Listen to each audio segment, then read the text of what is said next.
მე ახლა მივესალმები ალექსი პეტრიაშვილს,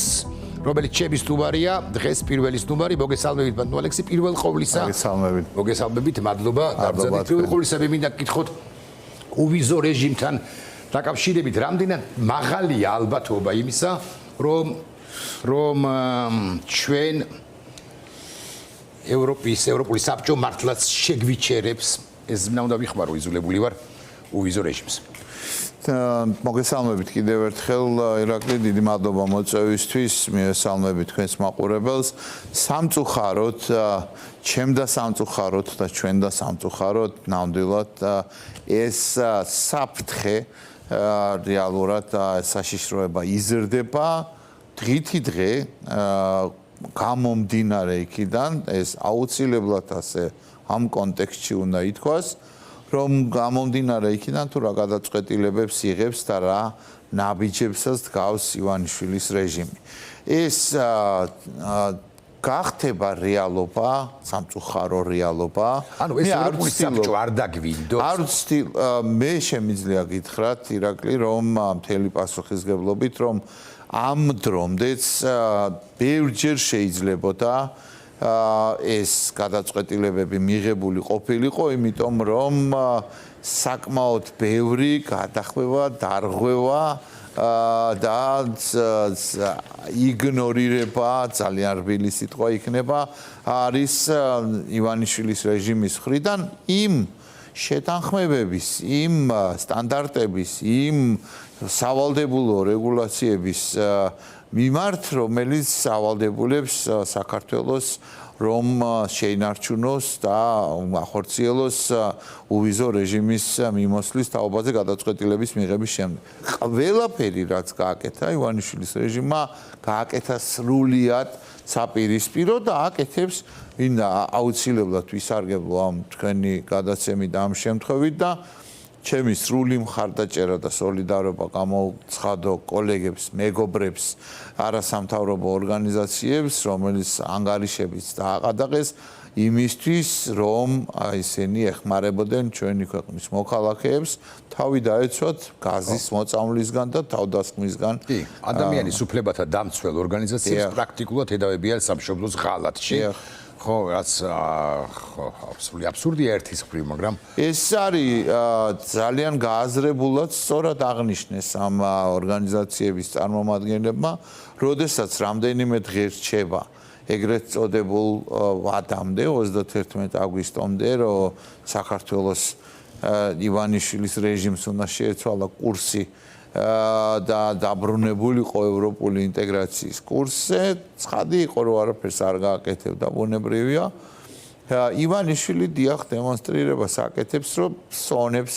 თამასას ზრდის, რომ მე თქვენ ასე სულზე ვერ ამიყვანთ, ასე ვერ დამაშინებთ, ვერ დამაფრთხობთ და სინამდვილეში ირაკლი. ყველაზე მთავარი აქ არის ერთი რამ. ივანიშვილი მიუყვება თავის გეგმის რეალიზაციას, საკთა დავალების აღსრულებას, რომ საქართველოს ჩამოცილდეს ყველა ფასად და ყველა აუცილებელ გადადგმული ნაბიჯის შედეგად ჩამოცილდეს ევროპულ ორბიტას და ამიტომაც ხდება სწორედ ეს პროვოცირებები, ეს ნაბიჯები გადადგმული სწორედ ამ მიმართულებით, რომ ევროპულმა თანამეგობრობამ, ჩვენმა პარტნიორებმა, მეგობრებმა ბოლო-ბოლო თქვან რომ სხვა გამოსავალი აღარ დარჩა, ვერ გადაუხვევთ ჩვენს კანონებს, წესებს, ვალდებულებებს, პრინციპებს და მოგვიწევს ამ ტკივნეული გადაწყვეტილებების ოპერაცია, მე გეთახმებით აბსოლუტურად და ამგვარად ატარებენ ამ საჭადრაკო პარტიას, რომ თავად ევროპას ათქმევინებენ უაზარ დემოკრატიულ თვითონ კი არ ამბობენ, ამადაც ქვეს ცხადია გასული წლის ნოემბრის მიწურულს, მაგრამ ასევე ევროპას, რომ მე ევროპას დაბრალდეს, აგე არ გვიღებენ და თავადვე გვითხრეს უარიო ერთი კითხვაც ამავე საკითხზე, ალექსი, როგორც სახელმწიფო მინისტრს, ყოფილ სახელმწიფო მინისტრს გეკითხებით, რომლის დროსაც ასოცირების ხელშეკრულება გაფორმდა ჩვენსა და ევროკავშირს შორის, ემუქრება თუ არა ასეთივე საფრთხე ასოცირების ხელშეკრულებას, ღრმადაყოვლის მომცველ სავაჭრო ხელშეკრულებას და კიდევ იმ ბენეფიტებს, რომლებიც ჩვენ მივიღეთ, მათ შორის კანდიდატი ქვეყნის სტატუსი გვაქვს ჩვენ გასულ 2 წლის წინანდელი დაახლოებით 2 წლის მოგვანიჭეს, აი ესეც ჩამოგვერთმევა თუ არა ამ დინამიკით. ამ დინამიკის გათვალისწინებით, ამ ყველაფრის გათვალისწინებით თქვენ რაც თქვენ შესავალ ნაწილში აღნიშნეთ ის კანონმდებლობები რაც მათ მიიღეს ყოველგვარი არსებული ქვეყანაში არსებული კონტექსტის ყოველგვარი რეკომენდაციების გათვალისწინების გარეშე მოირგეს და მათ დარტყმა მიიტანეს თავისუფალ მედიაზე დარტყმა მიიტანეს პოლიტიკურ ოპონენტებზე ისინი გეგმავენ ივანიშვილის რეჟიმი გეგმავს რომ სრულიად მოაშთოს, გააუქმოს, წაშალოს, არ ვიცი, ასეთყაც კიდათ ის სიხმარეთ და დაარქვით საქართველოს ასე ვთქვათ, ველიდან გაქრეს ოპოზიციური პარტიები, კრიტიკული მედიები და არასამთავრობო ორგანიზაციები, აი ეს დაამკვიდროს და დაამყაროს შესაბამისად ეს იქნება მათი ეს შემდგომი ნაბიჯები და ქმედებები იქნება აუცილებლად ასოცირების შეთანხმების და ასოცირების დღის წესრიგით გათვალისწინებული ვალდებულებების დარღვევა და აუცილებლად დადგება მსჯელობის საგანი გახდება კანდიდატის სტატუსზე დაფიქრება თუ საქართველოს ივანიშვილის რეჟიმი შეინარჩუნებს ძალაუფლებას და საერთოდ ესე ღიად რისი მოლოდინიც მე მაქვს ღიად აიღებს გეს ჩრდილოეთისკენ და საბოლოოდ იტყვის ღიად ვარს იმიტომ რომ ხა რაღაც გარკვეულ სიტყვების თამაშთან მაინც გვაქვს საქმე როცა ამბობენ რომ დაგვიძახეთ და მოვდივართ დაიწყეთ და მოვდივართ ეს ცინიზმით გაჟღენთილია რეალურად გადანაწილებული აქვს კარგად ეს როლები ეთყობათ რუსული სპეცსამსახურების ხელი და მესიჯების გავრცელებაში დისციპლინაში და დისტრიბუციაში და შესაბამისად მათ ჯერ არ მისულან იმ ზღვრამდე რომ თქვან რომ ჩვენ ალტერნატივად აღარ განვიხილავთ უпростоრედ საგარეო პრიორიტეტად არ განვიხილავთ ევროპულ და ევროატლანტიკურ ინტეგრაციას და ხედავთ რომ ჩვენი ქვეყნისთვის მშვიდობის უზრუნველყოფა არის ნეიტრალიტეტში მე მაქვს მოლოდინი რომ ეს მოთხოვნაც იქნება ამას აუცილებლად გაახმიანებს უახლოეს პერიოდში ზახაროვასგან თუ უფრო მაღალი დონეებისაგან ღიად თუ ფარულად ეს მოთხოვნაც იქნება მათ შორის ნეიტრალიტეტთან დაკავშირებით არ დაგვავიწყდეს ალექსანდრე დუგინი პუტინის იდეოლოგი რომელიც ამბობს რომ მაკროსახელმწიფოების დრო დგება და საქართველოს ტიპის სახელმწიფოებმა უნდა მიიღონ გადაწყვეტილება სად რომელ მაკრო სქემაში და პლატფორმაში ჩაეწერებიან და შესაბამისად ეს იქნება ძალიან ღიად დგება კი მაკროსახელმწიფოების დრო ეხლა უკრაინის კონტექსტში ჩვენ საერთაშორისო ურთიერთობებს საერთაშორისო საკითხებზე უნდა ვილაპარაკოთ ძირითადად ხო მაგრამ მაინც ვერ იგებს აი 2000 თქვენმა კოლეგამ ზურაბატიაშვილმა გამოვაქვეყნა 2 დღის წინ რომელიც ჩემი სტუბარიც იყო გამოაქვეყნა რუკა 2022 წელს რუსეთის მიერ ოკუპირებული ტერიტორიებისა და 2025 წელს რუსეთის მიერ ოკუპირებული ტერიტორიებისა. სხვამაც ალბათ გადააზიარა ეს რუკა ამ სხვამაც გამოაქვეყნა თავისივე ინიციატივით, მაგრამ რუსეთი ამ პროცესში როგორც ასეთში უფრო დამარცხებისკენ მიდის. თუ გნებავთ რომ ვერ იმარჯვებს დამარცხებას, თუ გნებავთ არ იქნება უფრო ზუსტი რომ თქვათ რომ ვერ იმარჯვებს ვერც დონეცკის რეგიონის სრული კონტროლის დამყარებას ვერ შეძლებს არსებული ტემპებით როგორც მიმდინარეობს ეხლა ხო უზარმაზარი ძალისხმევა აქვს ხო იერიშების და შეტევების და ფართო მასშტაბიანი 100,000-ზე მეტი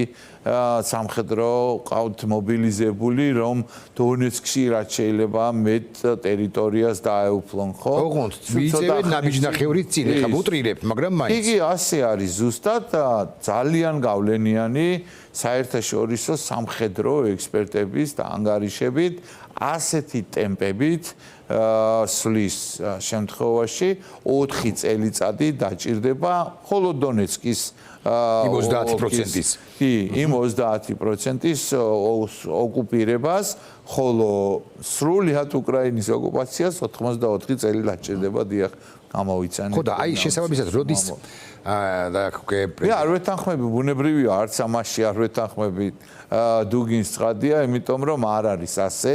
მაკროსახელმწიფოების კი არა იმ ფრთაზეც კი რომელზეც ის მოიაზრებდა მაკროსახელმწიფოებს ჩვენ ხედავთ რომ ჩვენი ძვირფასი მეზობლები და მეგობრები სომხეთი და აზერბაიჯანი თავის თამაშს თამაშობენ რთულად არ არის ეს მარტივი არ არის ესე ერთსვლიანი რაღაცა და ორსვლიანი კომბინაცია, მაგრამ და კიდევ უფრო კომპლექსურია სომხეთთან მიმართებით რუსეთის კონტექსტში საკითხი და ამიტომაც ისინი მიიწევენ უფრო მეტი დისტანცირებისკენ რუსეთისგან და უფრო მეტი საკუთარი თამაშისგან ბევრად კიდევ უფრო მეტ გასაგები მიზეზების გამო კიდევ უფრო თამამია ილხამ ალიევი და აზერბაიჯანი თავის განცხადებებშიც და ქმედებებშიც საერთოდ არეშინია მიუხედავად დისპროპორციისა საერთოდ არეშინია იმის განცხადება რომ კიდევ უფრო მეტი შეიარაღება უნდა კონდეს კიდევ უფრო მეტად უნდა მოემზადოს და ყოველთვის მზად უნდა იყოს ქვეყანა ომისთვის ეს ელემენტარული ჭეშმარიტება რომელიც არ ესმის მხოლოდ მოღალატე რეჟიმებს. ილხამ ალიევს ყავს ძალიან კარგი მეგობარი თურქეთის სახით, მეორე საზღვარი რუსეთთან. არა მხოლოდ თურქეთის სახით, არა მხოლოდ თურქეთის სახით, კი ბატონო, მათ შორის რეგიონში არა მხოლოდ თურქეთის სახით, აღლაპარაკობ შეერთებული შტატების გადაწყვეტილებაზე. ისევ ყირიმს კი არა, ისევ უკრაინას მიუბრუნდები. როდის აი ხო ორკვირიანი ვადა ტრამპის მიერ მიცემული პუტინისათვის იწურება დღე-დღეზე. არის თუ არა ალბათობა იმისა, რომ ამის პროლონგირება კიდევ ერთხელ მოხდეს. იმიტომ რომ ჩვენ გვახსოვს 50 დღიანი ვადა, რომელიც შემცირდა 100%-იანი ალბათობა მაგის, რომ პროლონგირება ალბათობა იმისა, რომ შეხვედრა შედგება არის 0-ის ტოლფას. მოცემულ ეტაპზე რუსებმა, რუსულმა მხარემ ძალიან მკაფიო დააფიქსირა, არ მინდა რომ რაღაცა ამის განსაკუთრებული რაღაცა ჩემს საკუთარ უნარებზე ვისაუბრო, არაფერი სხვა ჩემზე უფრო კავლენიანი და წონიანი ექსპერტები საუბრობდნენ ამაზე და მწოდნე ხალხიც, რომ რუსეთი ყველა მიზეზს მოძებნიდა, რომ არ შემდგარიყო ეს შეხვედრა არც ერთ-ერთზე, არც დონალდ ტრამპის მონაწილეობით და ასეც მიდის, აქეთკენაც მიდის საქმე, დღის წესრიგი, პირველივე განცხადება ძალიან ნიშანდობლივი იყო რუსული მხარეს, რომ დონეების ამაღლებაზე მხარეებს შორის მოლაპარაკებების დონეების ამაღლებაზე და მედინსკიდან ლავროვამდეც კი შეიძლება არავიდეს ეს მედინსკიდან რომელიმე მინისტრამდე შეიძლება ავიდეს ეს უფრო ნაკლები გავლენის და მნიშვნელობის და დატვირთვის მქონე მინისტრამდე დონეების ამაღლებას გაუსეს ხაზი როცა დონალდ ტრამპი აცხადებდა რომ შევთანხმდით შეხვედრა იქნება ის მზად არის მას უნდა რუსეთის უარესია მეორე მხრივ ასე ვიტყვი ასე ვიკითხავ ხო უარესია ამ შეხვედრაზე უარის თქმა იმიტომ რომ ამასობაში ასე უფრო გაიწელება პროცესი ტრამპი რომელიც პროლონგაციას მოახდენს მაღალი ალბათობით 100%-ით თქვენ ამბობთ მე 100%-ს მივცემდი მაგრამ კეთილი დაგეთანხმეთ ამასობაში ტრამპი ჯავრდება თუ სწორეზმნა არის აგე ახლა 450 კილომეტრის სიშორის 3200 თუ 3300 რაკეტა შეიძლება მაინც ასე უნდა ვთქვათ ალბათ გადასცემენ აუცილებლად გადასცემენ უკრაინა თავად ამუშავებს და შეიმუშავა და გამოიყენა კიდეც როგორც ვიცი 1-3000 კილომეტრიანი არ გამოუყენებია უფრო სწორად მაგრამ შეიძლება გამოიყენოს ის დიდი რაკეტა თუ არ ვთქვი ფლამინგო ქვია და ასე შემდეგ და ასე შემდეგ და ევროპას სასაკვირველი ადეკვატური ხდება რუსეთი ამასობაში დუგინის ჯინაზე სუსტდება და კიდევ უფრო მეტად დასუსტდება იმის გათვალისწინებით რომ ტრამპი გაჯავრდება თუ აჯავრდება და ეს ხომ არც უნდა აწყობდეს თუ რაციონალური აზროვნების უნარი შერჩენია რუსეთის პრეზიდენტს და უმაღლეს პოლიტიკურ ელიტას და მხოლოდ ბიზნეს ივანიშვილის არ იყოს all-ins არ არის ჩასული ყველაფერში. დონალდ ტრამპი პრეზიდენტი ტრამპი არ მგონია რომ იმ დონემდე გაბრაზდეს, გაჯავრდეს სწრაფად უახლოეს პერიოდში, რომ რაღაცა კიდევ უკვე გადაწყვეტილება მიიღოს და ზომები მიიღოს რუსეთის წინააღმდეგ. მე ვფიქრობ რომ სანქციები, მეორადი სანქციები მათ შორის, ასაც ბესენტი ასე მაგალითად ხშირად ლაპარაკობს და კი, ბესენტიც ხშირად ლაპარაკობს, იქვე გამოჩნდება ლინცი გრემიც, გამოჩნდებიან სხვა გავლენიანი ამერიკელი პოლიტიკოსები, უცებ ყველას გაახსენდება გატაცებული ბავშვები, უკრაინიდან გატაცებული ბავშვები და რო საერთაშორისო დამნაშავეა ვლადიმერ პუტინი, მაგრამ საბოლოო სიტყვას დონალდ ტრამპი ამბობს, რომელიც არ ამბობს იმას, რაც უნდა თქვას და რაც აუცილებელია რაღაცა მომენტში აუცილებლად თქვას. მაგრამ მეორეს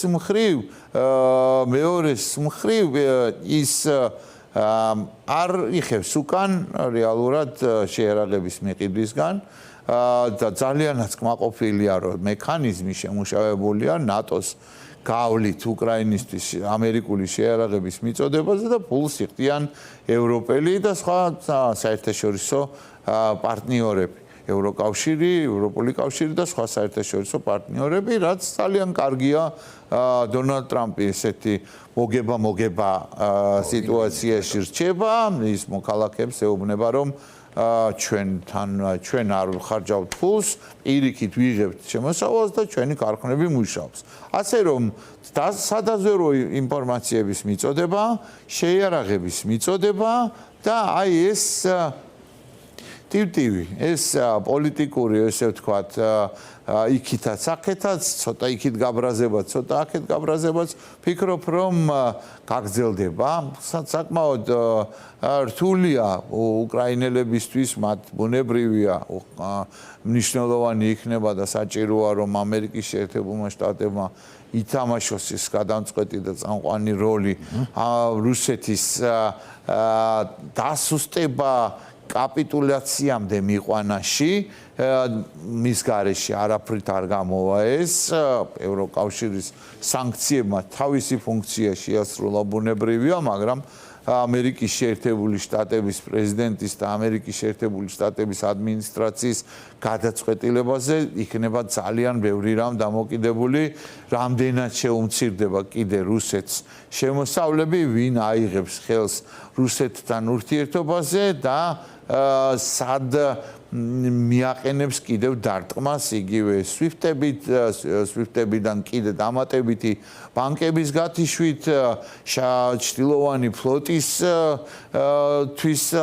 მის რა ქვია მოჭერით, ხო, მარწუხების მოჭერით და უსაფრთხოების გარანტიების მიცემით უკრაინისათვის, რომელიც არ არის დამოკიდებული ან არ უნდა იყოს დამოკიდებული რუსეთის პოზიციაზე, დამოკიდებლად იმისა, რუსეთ-უკრაინას შორის შედგება თუ არა შეთანხმება, ეს ვარიანტიც განიხილება. თავდაცვა უკრაინისა უსაფრთხოების გარანტიები უკრაინისათვის უკეთესი ვიდრე 94 წლის ბუდაპეშტის მემორანდუმი იყო, უნდა უზრუნველყოფილი იყოს ცაში, ჰაერში და მიწაზე. ცაში, ჰაერში და ცაში, ზღვაზე და მიწაზე, ხო? ზღვასთან დაკავშირებით პრინციპში მე მგონი მიდიან იმასთან დაკავშირებით, რომ თურქეთი იქნება, შავ ზღვაზეა საუბარი, ხმელეთთან დაკავშირებითაც პრინციპში ამ სრულელთა კოალიციაზე შეგვიძლია ვისაუბროთ, ხო? არ ვწდები. უღრმესი პატივისცემით ჩვენი ევროპელი, ამერიკელი რეგიონის მეზობელი ქვეყნებისადმი, უღრმესი პატივისცემით მათი ლიდერებისადმი და რა თქმა უნდა გამსჭვალული გულშემატკივრობით თავიდან ბოლომდე ჩვენი უკრაინელი მეგობრების მიმართ ვიდრე არ იქნება გაწერილი, გამოცხადებული, მე ძალიან გამიჭირდება. გაწერილი და გამოცხადებული იქნება რუბიოს შემუშავებული აქვსო. მსჯელობა, იმიტომ რომ ძალიან ბევრი მითქმა, მოთქმა, სპეკულაცია აი ამ კონკრეტულ ელემენტებზე მე ურთიერთ გამომრიცხავი განცხადებები კეთდება და სანამ არ იქნება სინამდვილეში არ დაიდება ხო, რომ აი ეს ქვეყნები ყველაფრის და მიუხედავად გაგზავნიან 30,000 სამხედრო მოსამსახურეს. აი და იბატონო იგივე თურქეთი უზრუნველყოფს საზღვაო პატრულირებას. ამერიკის შეერთებული შტატები მხარს დაუჭერს ევროპის ქვეყნებს საჰაერო პატრულირების ისე როგორც ხდება ეს რუმინეთში, როგორც ხდება ბულგარეთში, როგორც ხდება ბალტიის ქვეყნებში, ხო? სანამ ვიდრე არ იქნება ეს ყველა გადაწყვეტილება გაწერილი და გამოცხადებული უმაღლესი და მაღალი თანამდებობის პირების მიერ, მე ძალიან გამიჭირდება მიუხედავად იმისა, რომ იცით, ჩემი განწყობა კარგად, თავიდან ბოლომდე ვარ მამის ორი ხელით ხარდაჭერი და დიდი იმედი მაქვს, რომ ამ მიმართულებითაც წავა და როგორც იმედი მაქვს, რომ არ იქნება მხარს იქით რუსეთისკენ მაინც გახედვა, რომ აბა რა სიზამს, აბა ორეშნიკს მართლა ხომ არ გაისვრის, აბა რაღაცას ხომ არ მოიმოქმედებს, აი ამაზე ყურება თუ არ იქნება. ბოლო კითხვა, ბატონო ალექსი, მადლობა, თქვენ ახსენეთ კავკასიის რეგიონი და ორი სახელმწიფო, სადაც ერთგვარად მაინც ასე ვიტყვი, იქ არის რაღაც დეტალები. შემოდის შეერთებული შტატებიც, ასე უნდა ვთქვა, იქ ტრიპს ვახსენებ, ანუ ზანგეზურის დერეფანს რო არასწორად უწოდებენ ხოლმე აზერბაიჯანული ტოპონიმიკით, მაგრამ სხვა კითხვა მაქვს, სხვა რაკურსით. შეიძლება თუ არა, რომ კავკასიის რეგიონში იყოს, როგორც ევროკავშირშია 809 1 ან 2, კავკასიის რეგიონში იყოს კავკასიის რეგიონის 809 საქართველოს სახით. დაშვებადია თუ არა ეს დასავლეთისათვის, იმიტომ რომ ფაქტია, ომი დასრულდება თუ არ დასრულდება უკრაინაში, რუსეთი ამ კავკასიის რეგიონის ასე დაკარგვას, რომელშიც 5-6 ბაზაა, ეგრა მაგის პასუხია მათ შორის უმრავლესობა საქართველოში, ასე იოლად ვერ შეეგუება. არ ვიცი ტროას ცხენობა რამდენად იქნება საქართველოს ფუნქცია, მაგრამ შეიძლება საფრთხე იყოს იმისა, რომ თუ ჩვენ თვითონ არ ვიყოჩაღებთ და არ ვიტყვით ჩვენს გადამწყვეტ სიტყვას, ძალიან მაღალი რისკი არსებობს იმისა, რომ რკინის ფარდის სხვადასხვა მხარეს აღმოჩნდეს საქართველო ერთ მხარეს და აზერბაიჯანი და სომხეთი მეორე მხარეს. აზერბაიჯანმა ხომ გადადგა მნიშვნელოვანი ნაბიჯი, მაგრამ სომხეთსაც არ უნდა დაუკარგოთ. ეს ძალიან სერიოზული დამსახურებაა მისი სომხური ლობის ამერიკის შეერთებულ შტატებში. იქ სუნიკის თუ ტრიპის ესე ვთქვათ მარშრუტზე და ამერიკული უსაფრთხოების მექანიზმების ჩართვა იქნება ძალიან მნიშვნელოვანი. ირანის ჩრდილოეთით მაყურებელსაც უაუწყოთ. ირანის ჩრდილოეთით, დიახ, ძალიან მნიშვნელოვანი და ამ თვალსაზრისით სომხეთმა კიდევ ერთი მნიშვნელოვანი ნაბიჯი გადადგა რუსეთისგან დისტანცირების მიუხედავად იმისა, რომ იქ არის გიუმრი, არის საოცარი ძიმე მონაწილეობა რუსული სახელმწიფო კაპიტალის და ეკონომიკის სომხეთის ეკონომიკაში, ენერგეტიკაში, კავშირგაბმულობაში, მოპოვებით მრეწველობაში და ასე შემდეგ და ასე შემდეგ და ამიტომაც ჩვენ უბრალოდ შეიძლება აღმოვჩნდეთ რუსეთის ნადავლი აი ამ გადანაწილება ამ ურთიერთობების გარკვევაში, მაგრამ ესეც შეიძლება იყოს მაინც ნაჩქარევი დასკვნა, იმიტომ რომ არ მიდის იქითკენ საუბარი, რომ აი პუტინმა და დონალდ ტრამპმა განიხილონ და დაიდონ წინ რუკა და იმსჯელონ, არ შედგება მათ შორის, მე მგონებ, ასეთი ტიპის განხილვები და მსჯელობები და თან არ უნდა დაგვავიწყდეს კიდევ ერთი ძალიან დიდი მოთამაშე ჩინეთი, რომელიც გაცილებით უფრო სერიოზული და დიდი მოთამაშეა ვიდრე რუსეთი და გაცილებით უფრო გაწონასწორებული და მოაზროვნე ლიდერი ყავს ვიდრე რუსეთს ყავს, რუსეთს ჭირდება სასწრაფოდ პუტინის მოშორება და საქართველოს ივანიშვილის რეჟიმის. ალექსი პეტრიაშვილი, ძალიან დიდი მადლობა. მადლობთ.